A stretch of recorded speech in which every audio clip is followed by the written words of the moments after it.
Watch out, this video spoils the ending of almost every Metal Gear game in the series, because it's made by a fanboy, and it might as well stand as a cautionary tale of how being a fanboy could cause you to like things less. But even with that being said, I just want to start us off by saying that the best way to fail as a critic is to suggest that something's perfect without fully explaining why. I have a very complicated mixed opinion about Metal Gear Solid 5: The Phantom Pain, but most mainstream reviewers do not. The game achieved universal critical acclaim, averaging a 93 on Metacritic after a number of maxed out review scores. It was GameSpot's 11th perfect 10 in the site's 19-year history, and after posting a screenshot from a cutscene that wasn't in the game, the review states that when it comes to storytelling, there's never been a Metal Gear game that's so consistent in tone, daring in subject matter, and so captivating in presentation. The game was reviewed by most mainstream critics at a publisher-held review event referred to as a boot camp, where reviewers had 40 hours to complete the game.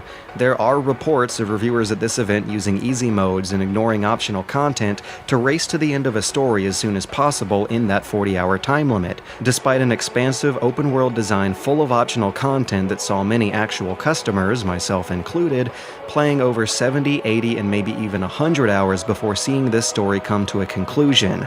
And if you browse any specialized fan forums right now, you'll see opinions vastly differing from those of mainstream reviewers. Outrage over cut content, unfinished story threads, repetitive side missions, and also confusion over a bait-and-switch twist ending that muddies the continuity of the entire series for the sake of directly acknowledging the player's role in it all. And we've been there before.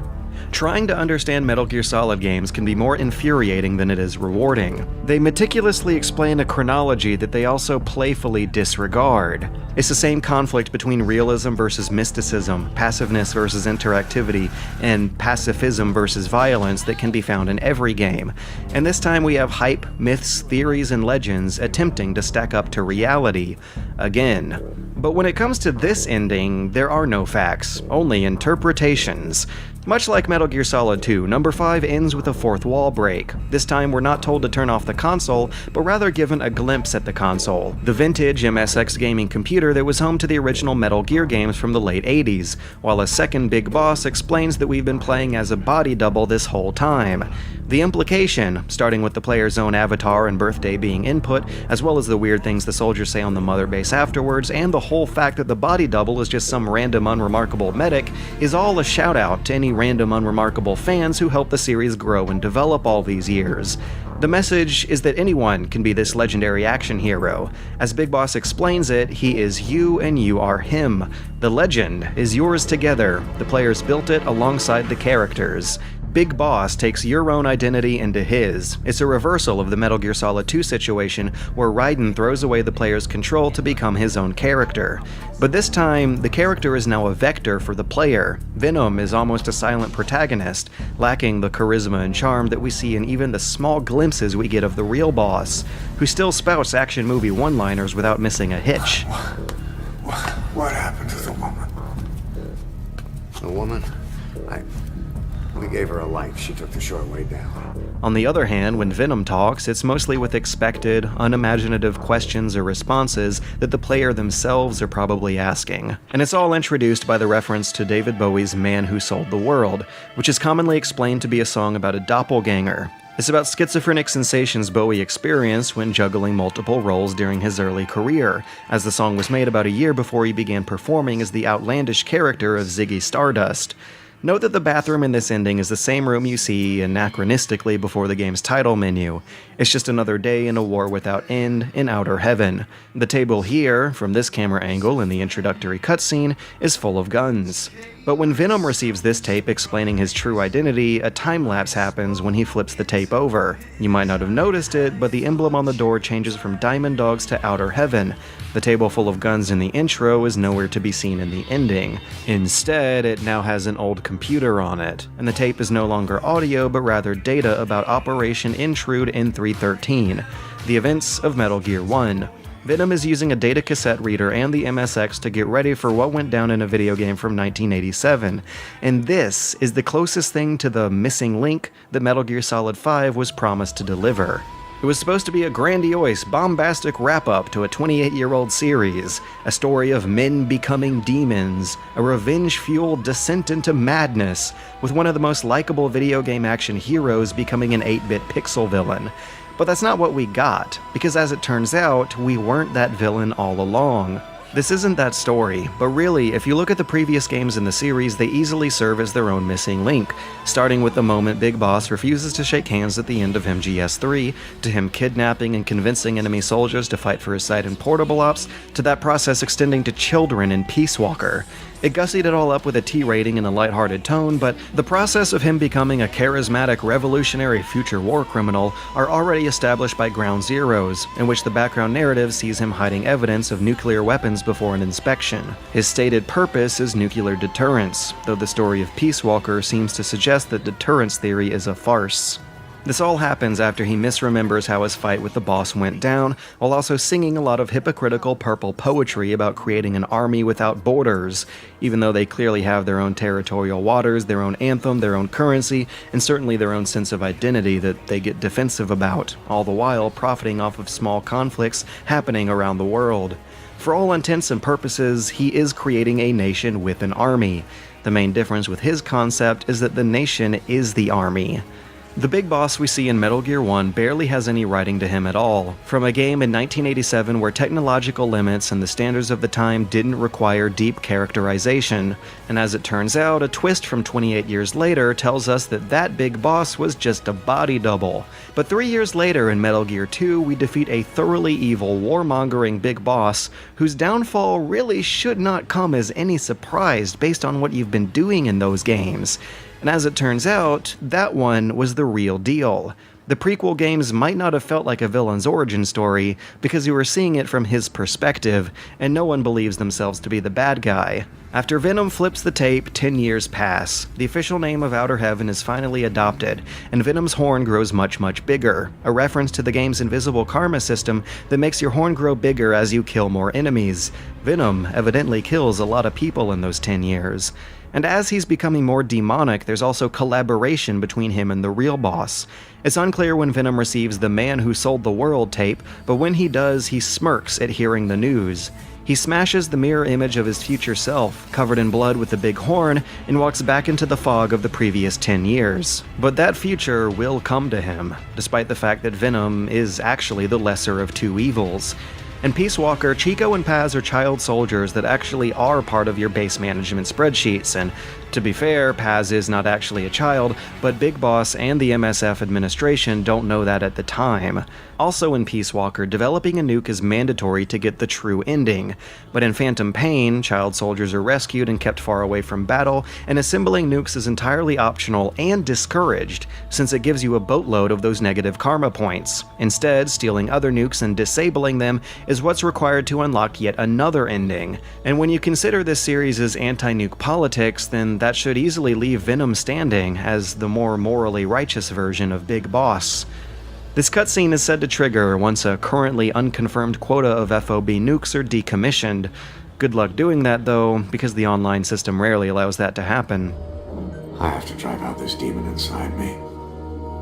Build a better future. That's what we will leave as our legacy. Another mission, right, boss? The two bosses, despite their differences, are not in conflict with one another. Venom knows his true identity, yet he is ready for another mission, and eventually that other mission comes. If one big boss is infiltrated into America's Special Forces to command Foxhound, and another is keeping the dream alive at Outer Heaven, then the one at Foxhound is going to need to maintain his cover by conducting operations against Outer Heaven, but only with weak suicide missions that wouldn't do serious damage, like sending in a lone and experienced rookie that neither expects to actually succeed. Which is exactly the setup for Metal Gear 1, and this twist reframes the entire series' continuity as being less about the beginning and end of nuclear deterrence or the Cold War, or even the life and death of Big Boss, but rather about the starting point of his whole arc. It's about the beginning and ending of people misinterpreting the boss's will, retroactively rewriting the final boss battle of MG1 to mirror the trigger of Big Boss's own downfall, with him stealing and reshaping the identity of one of his men and then exploiting that man's loyalty to take the fall in a fight against a protege. Just like the story of MGS3. It reframes the whole 28-year continuity as being one big story about how no one expected the recessive genetic clone of Big Boss to shatter the Patriots and the conspirators behind them, all the while splintering away from the US by forming his own NGO, Philanthropy, which is basically just him and Otacon doing what they want on their own terms. Solid realizes the boss's will without knowing it and without creating any corrupt world-controlling conspiracies of his own. Compare that to the series-spanning schemes of the prequel games, and you can begin to see why the 1984 references come into play. Big Boss is similar to 1984's Big Brother, controlling populations by being a charismatic cult of personality that fuels a series of never-ending small conflicts. Zero's Cypher, and later the Patriots, are analogous to 1984's Ingsoc. They're an artificial ideology that controls populations through manipulation of information and language. And both of these conspiracies come to pass, as the themes of MGS4 and MGS2 are respectively explored via the war economy and the Patriots. And we see these conspiracies begin to be put into action in MGS5's own version of the year of 1984. And all of that is why, after a few days of thinking on it, I came to terms with this twist. It actually helped reverse my opinion of some of these games that I've never been a fan of. If you've ever wondered why it's been so much harder for me to drum up the enthusiasm to make a serious video about any Metal Gear games after 3, it's because the plot in all of them hinges on what looks like a contrivance made for the sake of convenience. There's also a good dose of self-hatred running underneath 4, but it's mostly the inexplicable heel turn made by MGS3's radiocast that really turned me off from this franchise for a while. For the longest time, the question of who are the Patriots was burning with so much implausibility that the answer could never be more satisfying than whatever the guesses were. And that was kind of the point. And then 4 comes along and tells us that the original Patriots were the comic relief, the Cockney British James Bond fan, the Godzilla fan, the greatest soldier in the world who eats mushrooms to recharge his batteries, and a Russian cowboy who meows like a cat, and the token black guy who might have been the only sane person in the group. Giving a stupid answer to a stupid question was the cherry on top of the failed conclusion that was MGS4. And as silly as it was, it's still an indulgent spectacle. I've always been more interested in seeing how Kojima can explain away that one, rather than Big Boss. And in 5, we finally get a glimpse of that explanation from Zero's truth tapes. We finally get to hear that Cockney, likable James Bond fan not be the nefarious villain he was bewilderingly slated to be, but rather letting his own convoluted plans go out of control. It kind of makes Big Boss's appearance and speech about the guy at the end of 4 make way more sense than it did back then. Zero's obsession over spying, secrecy, and overly complicated underground schemes eventually get the better of him.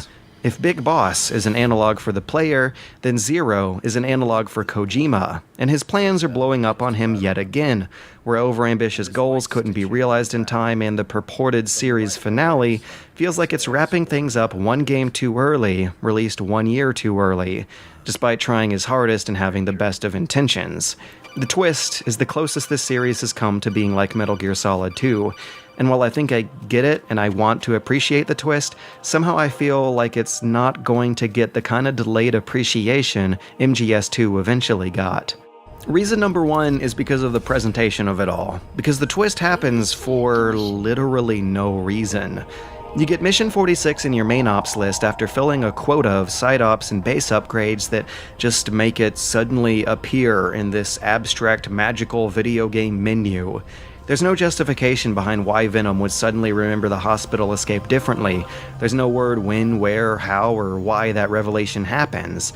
And as well written and performed and satisfying as Zero's truth tapes are, their very existence just highlights how disassociated this game's story is with its own interface. You can break the whole drama up with the simple question of, who's holding the microphone? Who's recording conversations of the most secretive man in the world, and how did they get into Venom's Walkman? We'll never know, because the most pivotal moments in this game's plot happen completely outside of its plot, hours after it wraps up, for no reason. The twist is also something we all saw coming. It's obvious from the start, once you hear Ishmael delivering Kiefer's voice.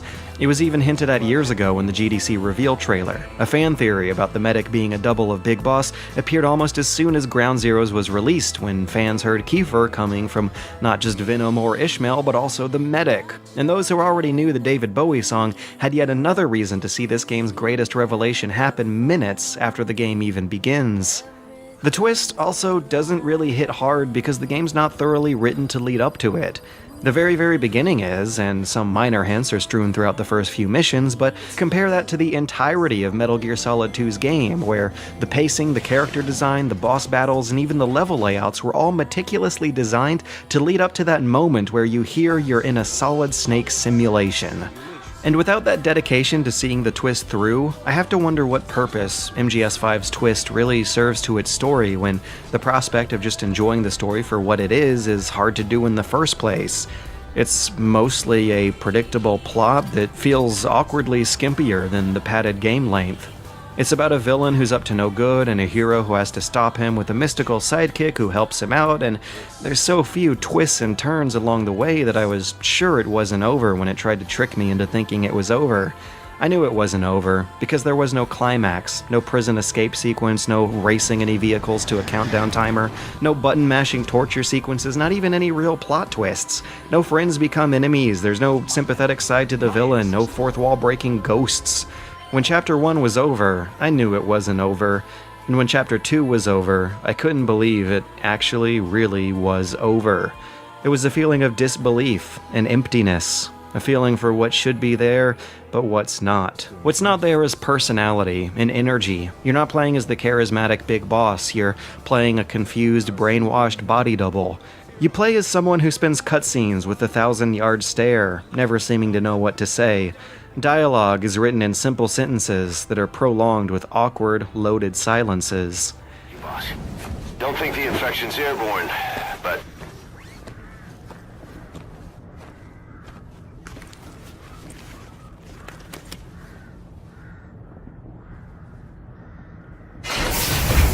Find the source of that transmission, boss.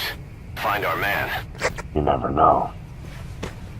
In making a vector for the player's own version of Big Boss's legend, Venom is ironically less of a fun character, much like the returning cast as well. We don't get to know how Ocelot and Snake became friends, which would seem to be important considering how hard they're trying to kill each other before these events, and Ocelot himself is also bizarrely underused as a character.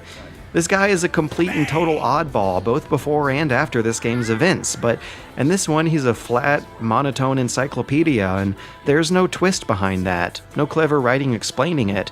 His personality is just missing. Just like a coherent sense of pacing and direction. Quality has never been a problem for the Metal Gear Solid series until now, where a 2-minute song sequence is used to kill time during a car ride. The closest analogy is The Ladder from MGS3, which served as a tone-changing intermission. But the song in MGS5 is an interruption. It stops a one-sided conversation that resumes immediately after the song's over. What's also missing were surprises. Even without the visibly cut content of Episode 51, there's not a lot happening here that you didn't see in even the early trailers. The story's attempting to stretch out anywhere from 40 to 100 hours of gameplay, but a lot of that story can already be seen after watching 15 minutes of trailers. Kojima has endured criticism for the length of his cutscenes for over 15 years, but in this case it just feels like throwing the baby out with the bathwater. Going from too much to too little skips the happy medium in between. It hurts, because for the first time, this is a Metal Gear game where what we saw was mostly what we got. There's little character development and really little story to uncover, but everything would suggest otherwise. One random door, one of many, hides a major game-changing subplot behind it. This led to me spending hours searching Mother Base for something else interesting, and it was something that wasn't there, with nothing but the nostalgic sounds of synthed-up 80s hits in the background. It would be beautiful if it wasn't so sad and so time-consuming.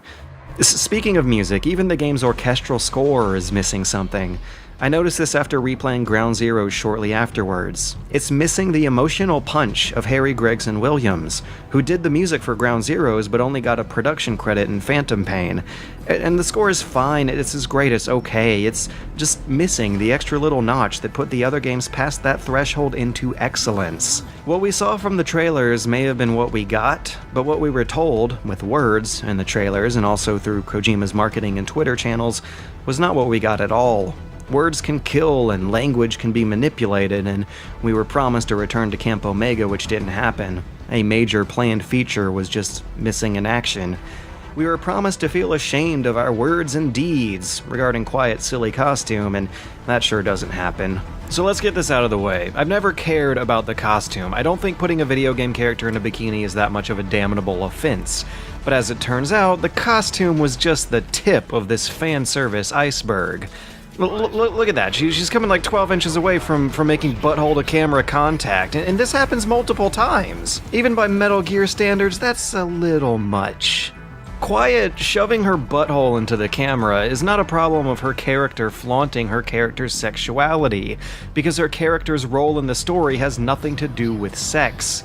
This costume has nothing to do with sex. Considering the events of the entire story and her arc from beginning to end, she has no reason to be flaunting herself. The real reason she does is because sex and controversy sell games better than well-written characters do, and the story of this one had to suffer for that because of a piss-poor justification behind why she has to and needs to be wearing almost nothing. And it just shows how far downhill Kojima's writing standards have gone since the third game, which also stands as an example of how to literally shove boobs in the camera in a way that actually has some reason to be there. If written well, there doesn't have to be anything shameful about this. Quiet comes the closest to having a complete character arc out of the whole cast, and then finally, after like 80 hours, she finally bursts out of captivity and gets a moment of badassery that's all her own, but I couldn't stop thinking about how dumb the scene with the shower was, and that sure does ruin the mood. And then the game ends. Ava's scenes had her wearing even less, but it was expressly because she wanted to bone Snake, both for the fun of it and for the sake of her mission, and then just look at him, wouldn't you? What I'm trying to say is that it's way easier to get caught up in the relatable drama of sexual tension between two thoroughly cool individuals who want to crawl all over each other so bad but they can't because they're on the clock, versus the alien sci-fi drama of one cool individual wanting to put on clothes but she can't because her lungs are burnt, so she uses nanomachines, parasites, to breathe through her skin. And that also folds into another thing that was promised but not delivered. And that is some kind of morality-shaking taboo that could cause Kojima to leave the industry if he messes it up. There are child soldiers, that's shocking, but they're treated as a kind of Neverland Lord of the Flies situation, with them being a separate faction from the adults who only really get up to trouble once the adults aren't around. The game instantly fails if an ounce of harm comes to them, and during the scene where Snake heroically leads a band of war orphans away from danger, the story is putting him on such a high pedestal that him becoming a demon is already looking like a distant proposition. In all fairness, the tweets about the taboos were from 2010. They were likely about the content in Ground Zeroes, which was far more extreme, but with all the trailers hinting that the child soldiers were connected to Snake's downfall, I was, yet again, feeling around for some kind of shock value that was not there. And the weirdest thing is that makes sense. By casting a new, more heroic version of Big Boss, Kojima also casted the player's contribution to Big Boss's legend.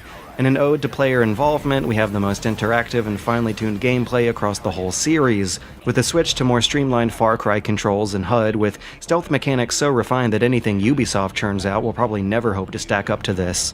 The closest thing it feels like to me is actually Hitman, with each mission beginning a clockwork of AI scripts that the player can throw a wrench into at any moment. And despite making a heavy departure towards the slower animation and less abstraction of Western-style action games, it still retains the fast, highly controllable, and borderline slapstick comedy playstyle that is how this series has always done stealth. Playing with tactics that might as well have been Easter eggs in previous games feels just as fully thought out and convincingly animated as a more traditional run.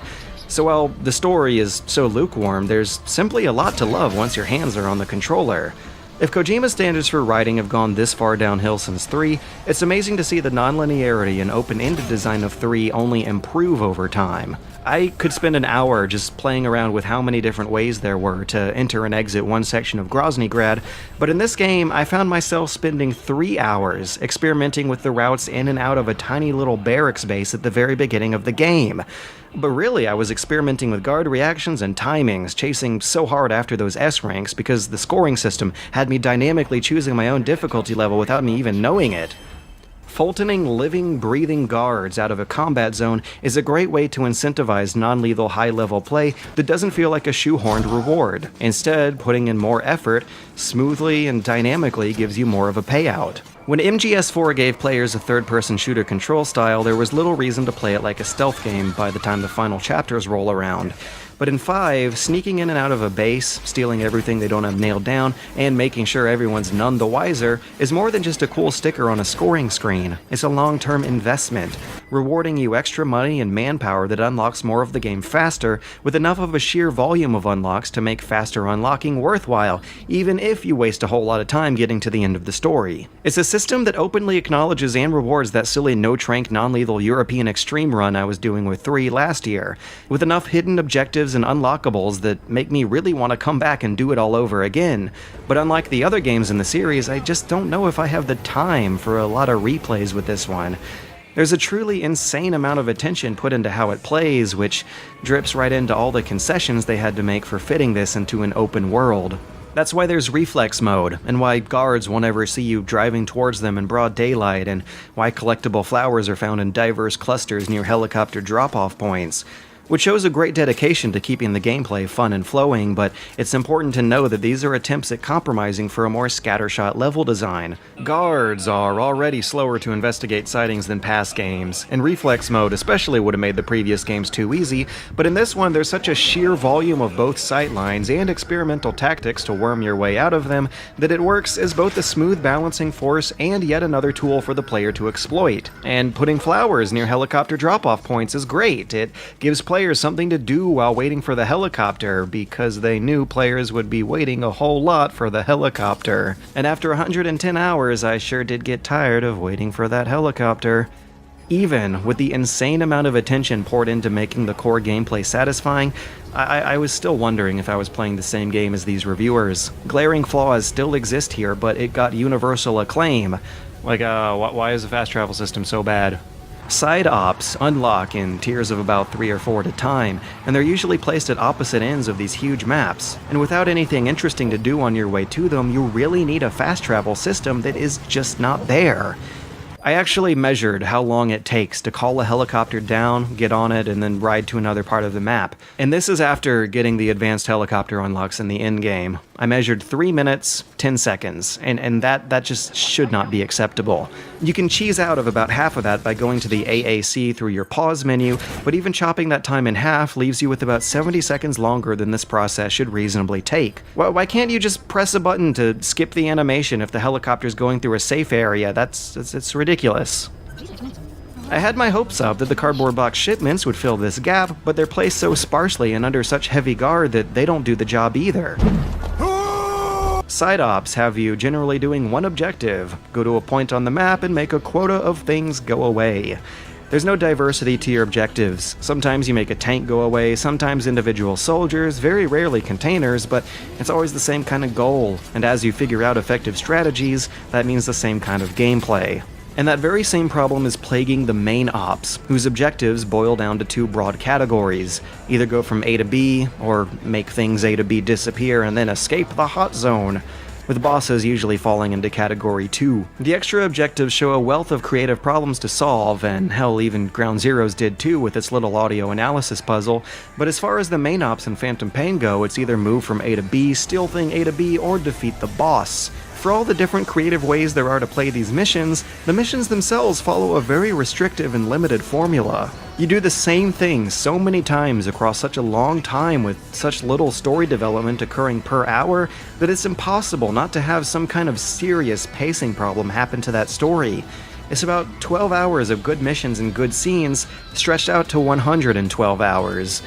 And yet, I can go on the game's radar review and read about side ops that are non-essential but highly worthwhile, or the Jimquisition one that managed to avoid the review event entirely but still says it's densely packed but not padded with filler content, and meanwhile I'm spending 7 minutes driving to destroy the tank unit number 8 after destroy the heavy infantry number 8, ticking them off of a literal checklist, and I'm just thinking in response to these reviews, I'm just like, what? It's fine, it's okay, it's still a good game, and I'd be lying if I said I didn't giggle my ass off when making this stupid Horseboy logo and prancing around the jungle in leopard print chaps pretending to be one of the ball fondlers. That's great. I'm in heaven right now. This might be the best day of my life. But so many sandbox games get bloated up with unnecessary filler content, and that just comes with the territory. But between the problems that causes, as well as the need to go through repetitive and thoughtless side ops, the lack of a real fast travel system, a stilted online mode that gives an in for microtransactions, and the way your radio messages talk over your cassette tapes, and the bullet sponge skulls bosses that have no weak points or stealthy strategies to counter them, which are half the boss fights in the game, and the most glaring flaw, a shamefully butchered Chapter 2 of conspicuously cut content and replayed missions, leaves me absolutely boggled by the naive positivity of these reviews. Am I just crazy? Is my opinion that far off the mainstream? I still don't get it. I get that I'm a huge fanboy and that the huge amount I care about the stupid plot questions are just something that doesn't matter to anyone, and that's just fine, that's whatever. But even if those reviews are just based on the technical merits of its gameplay alone, they still seem weird. As good as the gameplay here is, it still has real, tangible problems that need to be addressed with criticism. Problems that amount to a game that's not a 10-on-10 masterpiece of the medium that sees Kojima stepping off of a venerated pedestal. The series he's made has grown into a self-contradicting mess. Every new installment is an excuse to keep a 28-year-old story going, and those excuses look more far-fetched as it goes on. And without more balanced criticism, that is what becomes praised as the gold standard for any kind of artist looking to span a story over a long series. These reviews were based on 40 hours spent at a publisher-held review event paid for and conducted by Konami. My review was based on over 110 hours spent in my house after spending my own $60. And I get this game's purpose, I get its aim, and can appreciate the effort it made, but it's a weak, exhausted punch to end this prolonged series with the greatest and biggest Metal Gear game ever. It's an honest attempt that in no way could possibly hit as hard as it wants to, or satisfy everyone it wants to. The energy and enthusiasm has been long gone, but the sheer man-hours and resources they put into this are staggering. While the core act of sneaking past nearsighted guards has never felt better, almost everything that happens in between either takes too long or just misses that same mark. The story is all over the place, a literal reading about vocal cord parasites and a self-sacrificing sniper, even if you included the cut episode 51, would still fail to reach the deliberate pacing and careful characterization of past games. And a metaphorical reading about that story, about a decoy boss reifying all the players' heroics, still misses the biting, confrontational tone of when MGS2 slowly bottled the tension up to the same revelation. What's left comes out of nowhere, and the message feels, right now, 2 weeks after launch, kind of patronizing. You're big boss! Good job, buddy! You did good! Here's a gold star! In the art section of the Collector's Edition strategy guide, Kojima says that Skullface's absence fairly early on in the game will leave players with a lasting phantom pain. And the game sure does do that. But it only feels intentional in 3 places. First, with its big action movie arc involving Skullface and his parasites ending too soon. Second, with Quiet leaving your team forever despite feeling like an essential part of it. And third, with the conclusion of Paz's sub-story. Collecting photos for her gives you something to do through the whole game. It's some hope of greater developments eventually coming before you realize that it was all a figment of Venom's imagination. But remember that Venom is the medic. This hallucination of Paz is him trying to will away the guilt of not finding the second bomb.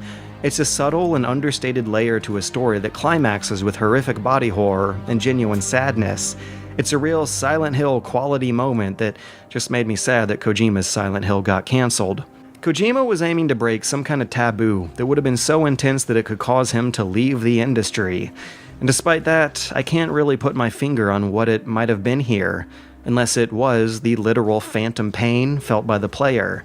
It would be if Kojima had deliberately, with all intents and purposes, aimed to make an experience that could satisfy mainstream audiences while leaving more hardcore fans feeling for something that wasn't there.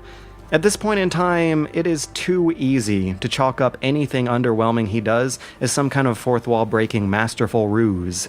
But between the quotes, the misleading words on the trailers, and the misdirection from his own interviews and tweets, it's also hard to let that explanation go. The phantom pain on the box does indeed reference a feeling that lots of fans are experiencing right now. The problem for looking at this game in the future is going to be figuring out how much of that was intended versus how much of it was an unfortunate accident.